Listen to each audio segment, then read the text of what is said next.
কারণ এটা জেনা না, এটা বিবাহ বৈধ। অতএব এটাকে ঘোষণা করো, সবাইকে জানাও।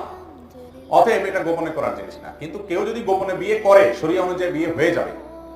বিয়ে হওয়ার জন্য প্রকাশ্যে বিয়ে করার শর্ত না, কিন্তু সাধারণ অবস্থাতে বিয়ে গোপনে করার জিনিস না। বিশেষ করে অবৈধ প্রেম, বিবাহ বহির্ভূত ভালোবাসা, যুবকদের যৌবনের যে ভ্রম থাকে সেগুলোর কারণে যে সমস্ত যুবকরা করে, এগুলোতে দেখা যায় পালায়া লুকায়া ছুপায়া করে, ঠিক না?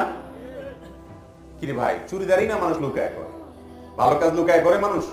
তাহলে এই জন্য কারোর যদি দ্বিতীয় বিয়ে করার দরকার হয়, তিনি দ্বিতীয় বিয়ে করতে পারেন। তবে দ্বিতীয় বিয়ে করার ক্ষেত্রে তিনি একাধিক স্ত্রী থাকলে তাদের প্রতি তিনি সমতা বজায় রাখতে পারবেন কিনা, ইনসাফ করতে পারবেন কিনা, এই বিষয়টি তাকে নিজের প্রতি নিজে কনফিডেন্ট আছেন কিনা সেটি তাকে এনশিওর করতে হবে, তারপরে তিনি করতে পারবেন। যদি কোনো কারণে ফিতনার কারণে তিনি গোপনে করেন, তারপরেও তার বিয়ে হয়ে যাবে। শরীয়ত অনুযায়ী বিয়ে হওয়ার ক্ষেত্রে এটা কোনো বাধা